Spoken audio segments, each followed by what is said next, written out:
Hi, I am Rahul Banerjee, Physics faculty. Today I am discuss about a topic. Name of the topic is optics.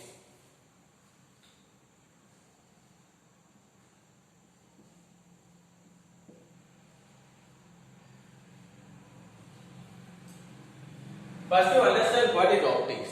Optics होता क्या है, ठीक है ना, इसके बारे में पहले आप लोग समझिए ऑप्टिक्स है क्या, ऑप्टिक्स क्या होता है. First, optics is the branch of the physics in which we study about the behavior of light. Means optics physics के अंदर पर यह ब्रांच होता है जहां पर हम लोग लाइट के बिहेवियर के बारे में हम लोग पढ़ते हैं. फिजिक्स के अंदर पर आप देखेंगे अलग अलग जैसा ब्रांच है, जैसा थर्मोडायनेमिक्स है जहां पर हम लोग हीट के बारे में पढ़ते हैं. वैसे एक मैकेनिक्स होते हैं. मैकेनिक्स में हम लोग क्या करते हैं, मैकेनिक्स में हम लोग स्टैटिक्स एंड डायनामिक के बारे में हम लोग पढ़ते हैं. तो ऐसी ऑप्टिक्स भी फिजिक्स के अंदर पर एक ब्रांच होते हैं जहां पर हम लोग लाइट के बिहेवियर के बारे में पढ़ते हैं. जनरली ऑप्टिक्स को हम लोग दो पार्ट में क्लासिफाई करते हैं. एक होता है रे ऑप्टिक्स,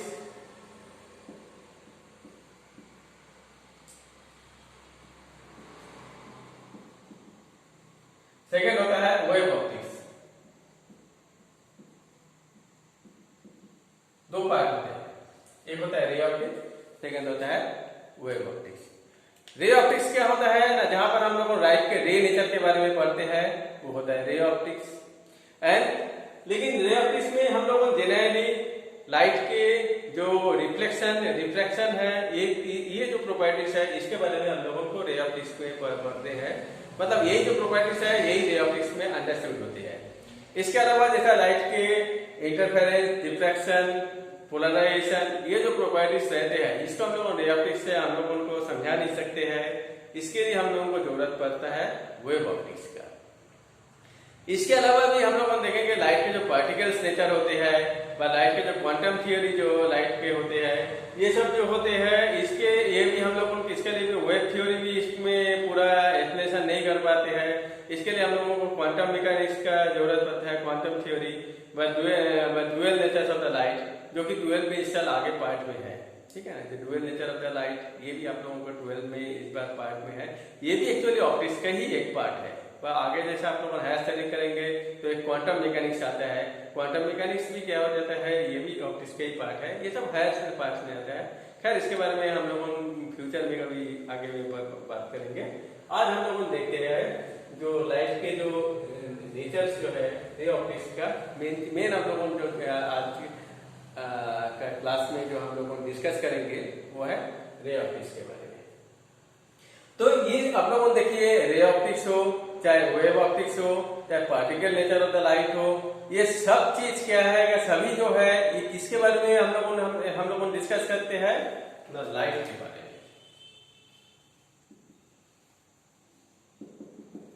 तो first to understand what is light.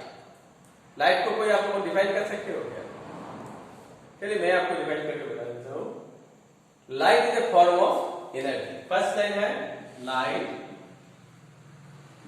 is form of energy. Second, it is produced from different source.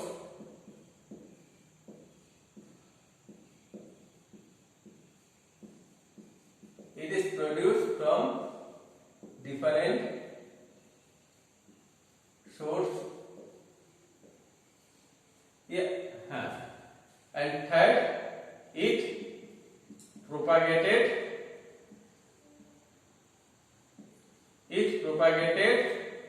as electromagnetic wave.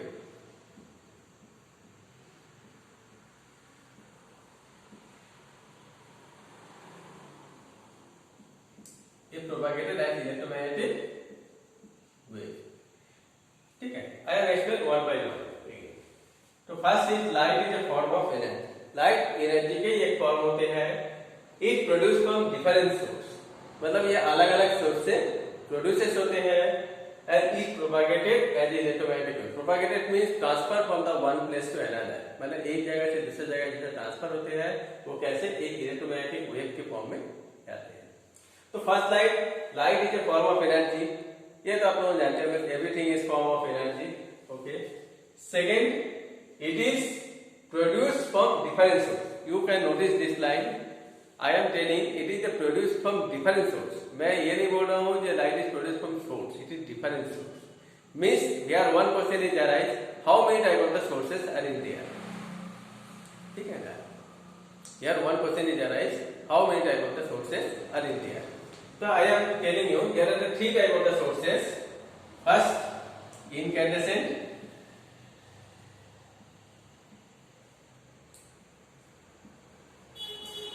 Second, it is the luminescent.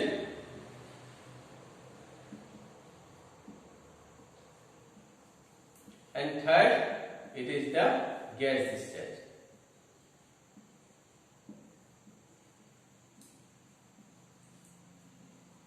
I am explaining again by one by one. Follow.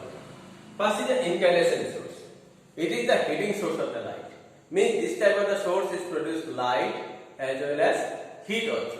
This is the heating source of the light. This is the incandescent source. Example sun. ठीक है ना? Incandescent source का आगे आपको बहुत ज्यादा आगे हम लोग स्टडी करेंगे जब हम लोग लाइट के स्पेक्ट्रम नेचर के बारे में हम लोग पढ़ेंगे तब उस समय इनकैंडेसेंट सोर्स का हम लोगों को बहुत ज्यादा हम लोगों को जब जरूरत पड़ेगा उस समय इसमें हम लोग और इनकैंडेसेंट सोर्स को हम लोग लेके आएंगे। इनकैंडेसेंट सोर्स का मेन एग्जांपल होता है सन। इसके अलावा जैसे कि आप लोगों को जब लाइट गोल हो जाता है तो उस समय आप लोगों जो कैंडल लाइट जलाते हैं वो भी इनकैंडेसेंट सोर्स है क्योंकि लाइट के साथ साथ हीट भी प्रोड्यूस करते हैं। ठीक है ना? इसके अलावा पुराने जमाने में जो मसाल का यूज किया जाता है, मसाल का टॉर्च जिसको बोला जाता है, वो सब भी क्या है इनकैंडेसेंट सोर्स होता है। मतलब इस type of the source is produce light, इसके साथ साथ आपको हीट भी प्रोड्यूस करते हैं। Second is the lumination. It is the cooling source of the light. Means this type of the source is produce only light, not any heat. This is the cooling source of the light. Example radium, firefly. ठीक है ना? ये सब जो light में होते हैं जिसमें आप लोगों को सिर्फ लाइट ही मिलते हैं लेकिन उसमें कोई हीट प्रोड्यूसेस नहीं होते हैं. This is the lumination source. Third is the gas discharge. In this generally inert gas is filled in a glass tube and after that the high voltage of electricity pass on it. For this gas is become discharged, means gas is ionized and it is produced light. Means इसमें क्या हो जाता है, एक gas generally inert gas को एक glass tube में भरा जाता है. इसके बाद हाई वोल्टेज इलेक्ट्रिसिटी उसमें पास कराया जाता है. उसमें क्या हो जाता है, गैस क्या होता है डिस्चार्ज हो जाते हैं. डिस्चार्ज होकर आयनाइज हो जाते हैं. आयनाइज होके वो क्या हो जाता है लाइट के फॉर्म में प्रोड्यूस होते हैं. ठीक है? Example tubelight. ट्यूबलाइट जो होता है ये, इसके अलावा जो पहले जो CFL, ये सभी क्या रहेगा गैस डिस्चार्ज सोर्स का है. तो लाइट को ये तीनों सोर्स से जो लाइट प्रोड्यूसेस होते हैं होने के बाद लाइट जिस मटेरियल से पास होते हैं उस मटेरियल को बोला जाता है मीडियम. ठीक है? लाइट जिस मटेरियल से पास होते हैं उसको बोलते हैं medium. Generally medium three types में होते हैं. पहला होता है ट्रांसपेरेंट,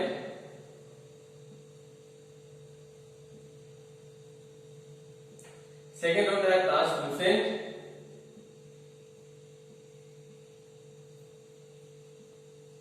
एंड थर्ड होता है ओपेक. ये तीन टाइप ऑफ द मीडियम होते हैं. पहला होता है ट्रांसपेरेंट मीडियम, दूसरा होता है ट्रांसलूसेंट मीडियम, तीसरा होता है ओपेक मीडियम. ठीक है? यहाँ पर ट्रांसपेरेंट मीडियम जिसमें से लाइट टोटली पास थ्रू हो जाता है. This is the transparent medium. ठीक है ना? जैसा एयर, वैक्यूम, ये सब क्या है प्रॉपर ट्रांसपेरेंट मीडियम है. इसके अलावा जैसा कि हम लोगों ग्लास में से भी लाइट पास हो जाते हैं. ठीक है ना? इसलिए इसको ये सब चीज को हम लोग बोलते हैं ट्रांसपेरेंट मीडियम. जहां से लाइट क्या हो जाता है पास हो जाते हैं, टोटली पास हो जाते हैं, उसको हम लोग बोलते हैं ट्रांसपेरेंट मीडियम. सेकेंड होता है ट्रांसलूसेंट. इसमें पार्शियली पास होते हैं. मीन्स लाइट टोटली पास नहीं हो पाते हैं, पार्शियली जहां पर पास होते हैं वहां पर होते हैं translucent medium. And opaque medium, इसमें से लाइट क्या होता है एकदम से ही पास नहीं हो पाता है. मतलब लाइट में फॉल होने के बाद रिबाउंड बैक होके आ जाती है. ठीक है ना? ये होता है ओपेक मीडियम. तो हम लोगों को मेन जो रहेगा transparent medium and opaque medium, इन दोनों का ही हम लोग को जरूरत पड़ेगा। ट्रांसलूसेंट का अपने को उतना ज्यादा जरूरत नहीं पड़ेगा। तो फर्स्ट क्या है, ट्रांसपेरेंट मीडियम। हम लोगों ने इस ट्रांसपेरेंट मीडियम से ही आज हम लोग देखते हैं। ठीक है, ट्रांसपेरेंट मीडियम को यहाँ पहले हम लोग कंसीडर कर लेते हैं। ट्रांसपेरेंट मीडियम में क्या, मैं आपको क्या बोले, ट्रांसपेरेंट मीडियम क्या होता है, जहां से लाइट टोटली पास आउट हो जाते हैं, वो होता है ट्रांसपेरेंट मीडियम। ठीक है, ट्रांसपेरेंट मीडियम को भी हम लोगों जनरली दो पार्ट में हम लोग क्लासिफाई करते हैं। ट्रांसपेरेंट मीडियम को भी हम लोग दो पार्ट में क्लासिफाई करते हैं। एक होता है रेयरर मीडियम, दूसरा होता है denser medium. Rarer and denser medium क्या होता है ना, जिसका डेंसिटी कम रहते हैं वो होता है रेयरर, जिसका डेंसिटी ज्यादा रहते हैं वो होता है डेंसर मीडियम। ठीक है ना, मींस ट्रांसपेरेंट मीडियम में भी अलग अलग पार्ट रहते हैं। एक होता है रेयरर और दूसरा होता है डेंसर। रेयरर और डेंसर में जैसे कि आप लोगों को देखेंगे, जैसे कि मैटर का 3 स्टेज आप लोगों को देखते हैं जनरली। एक होता है सॉलिड, दूसरा होता है लिक्विड, तीसरा होता है गैस। तो ये तीनों में से ही जब लाइट पास होता है, लाइट जब गैसियस मीडियम से जब पास होते हैं, लाइट लिक्विड से भी पास होते हैं, लाइट सॉलिड में से भी पास होते हैं। जैसे गैसियस मीडियम बोलने से एयर जैसा गैसियस मीडियम है, इसमें से भी लाइट पास होते हैं। वाटर जैसा लिक्विड है, इसमें से भी लाइट पास होते हैं। और जो आपका ग्लास जो होता है वो सॉलिड मीडियम है, उसमें से भी लाइट पास होते हैं। लेकिन इन तीनों का स्टेट अलग अलग है, तीनों का डेंसिटी अलग है। ये जो डेंसिटीज बोला जाता है ये मैकेनिकल डेंसिटीज। ठीक है, ये मैकेनिकल डेंसिटीज होते हैं। तो क्या हो जाते हैं, लाइट का ये अब अगर बोलेंगे लाइट तो सभी में से, सभी मीडियम में से ही पास हो रहा है। जैसे तीनों स्टेट में से, जैसा आप लोगों को जैसा एयर में से भी पास हो जा रहा है, लिक्विड मतलब वाटर में से भी पास हो जा रहा है। लेकिन जो सॉलिड है इसमें से भी, सॉलिड जैसा ग्लास है इसमें से भी पास हो जा रहा है। लेकिन फर्क कहाँ पड़ते हैं ना, लाइट जब अलग अलग मीडियम से पास होते हैं, जैसा कि अलग अलग मीडियम से जब पास होते हैं तब लाइट के पाथ जो रहते हैं वो स्ट्रेट नहीं रहते हैं। जैसा कि मान लीजिए रूम के अंदर पर है, रूम के अंदर पर क्या है, एक ही मीडियम है। ठीक है ना, रूम के अंदर पर क्या मीडियम है, एक ही मीडियम है, एयर है। ठीक है ना, तो एयर मीडियम में यहाँ पर एक ही मीडियम से अगर लाइट पास हो जाना है तो वहां पर तो लाइट के पास स्ट्रेट रहता है। लेकिन कई बार होता है लाइट को अलग अलग मीडियम से होकर आना पड़ता है। जैसा नाइट के समय में स्टार का जो लाइट आता है, ठीक है ना, उसको डिफरेंट मीडियम से होकर पास होकर आना पड़ता है। तो उस समय लाइट के पाथ को हम लोग को क्या बोल सकते हैं, स्टेट नहीं बोल सकते। ठीक है ना, उस समय लाइट के पास स्टेट नहीं रहते हैं, क्योंकि एटमॉस्फेयर में अलग अलग लेयर रहते हैं। जैसा कि कोई डस्ट पार्टिकल रहते हैं, कोई वाटर वेपर रहते हैं। ठीक है ना, कि कहीं पर मतलब ड्राई एयर भी रहते हैं। तो ये सब मीडियम जो हो जाते हैं, ये अलग अलग मीडियम से होकर लाइट अपने को पास होना पड़ता है। तो वहां पर कंपल्सरी है, लाइट के पाथ स्टेट नहीं होते हैं। तो क्या होते हैं, यहाँ पर हम लोग देखते हैं जैसा दो मीडियम होता है, एक होता है रेयरर, दूसरा होता है डेंसर। तो लाइट जब रेयरर मीडियम से डेंसर मीडियम में जब एंटर करते हैं, यहाँ पर हम लोगों ने इमेजिनरी लाइन ड्रॉ करते हैं जिसको हम लोग बोलते हैं नॉर्मल। तो हम लोग देखते हैं लाइट जब रेयरर से डेंसर में पास होते हैं, it is bends towards the normal. When light enter rarer to denser medium, it is bends towards the normal. Means इस समय लाइट के पाथ ऐसे स्टेट चलना चाहिए था, लेकिन ये स्टेट नहीं जा रहा है, it is bends towards the normal. Same चीज, when light enter denser to rarer medium, it is bends away from the normal. तो लाइट के ये प्रॉपर्टीज होते हैं। ठीक है ना, तो मीडियम का फर्क पड़ जाने से, मीडियम के डेंसिटीज में फर्क पड़ जाने से यही फर्क पड़ते हैं। देखो, जब लाइट रेयरर मीडियम से डेंसर मीडियम में आते हैं, it is bends towards the normal, and that when light enter denser to rarer medium, it is bends away from the normal. इस लाइट के इस प्रॉपर्टीज को बोलते हैं refraction of the light. Light के ये जो प्रॉपर्टीज होते हैं इसको बोलते हैं रिफ्रैक्शन ऑफ द लाइट। आज हम लोग रिफ्रैक्शन का ही हम लोगों को कुछ पार्ट के बारे में चर्चा हम लोग आज डिस्कस करेंगे। ये तो जो डेंसिटी देख रहे हैं, जैसा कि मान लीजिए आपने एयर ले लिया है, एयर ये क्या है, क्या एक गैसियस मीडियम है, वाटर ये जो है ये लिक्विड मीडियम है, और ग्लास ये जैसा है सॉलिड मीडियम। ये तीनों में क्या होता है, क्या देखिए मैकेनिकल डेंसिटीज अलग होते हैं, ठीक है ना। तो जब में लेकिन कई बार मैकेनिकल डेंसिटीज के अलावा एक होता है ऑप्टिकल डेंसिटीज। ऑप्टिकल डेंसिटीज क्या हो जाते हैं, मतलब लाइट कभी कभी कुछ कुछ मीडियम में लाइट रेयर मीडियम में भी डेंसर मीडियम के समान बिहेव करते हैं, उसको बोलता है ऑप्टिकल डेंसिटी। ऑप्टिकल डेंसिटी अलग होता है किसी किसी मीडियम में, उसके बारे में ही आपको बताया। ऑप्टिकल डेंसिटीज में तब क्या आएगा, जैसे कि मान लीजिए एयर से वाटर में जाएगा, वाटर से जब मतलब मीडियम का एकदम चेंज हो जाएगा उस समय ऑप्टिकल डेंसिटीज अलग हो जाएगा, ऐसा नहीं है, ठीक है ना। उस समय टोटली ऑप्टिकल डेंसिटीज अलग हो जाएगा, ऐसा नहीं है। लेकिन सेम मीडियम में, जैसा मैं आपको एग्जाम्पल दे रहा है, एग्जाम्पल दे रहा हूं मैं अभी आपको। जैसा ये मान लीजिए टर्पाइन ऑयल है, टर्पेंटाइन ऑयल,